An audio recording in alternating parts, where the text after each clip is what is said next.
कासावीस होतोयस ना, कधी होणार, कधी मिळणार, हा प्रश्न आतून पोखरतोय ना.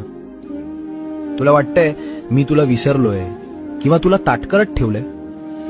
अरे वेड्या, धनुष्यातून बाण सोडण्याआधी तो जेवढा जास्त मागे खेचावा लागतो ना, तेवढाच तो जास्त वेगानं आणि जास्त लांब जातो. तुझं आयुष्य सध्या त्या खेचलेल्या बाणासारखं आहे.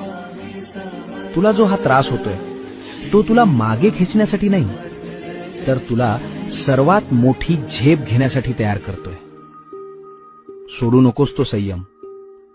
आता फक्त काही क्षणांचा खेळ उरलाय.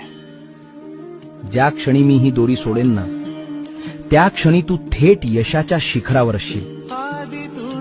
लोक बघतच राहतील की हा इतका लांब पोहोचला कसा. तयार राहा.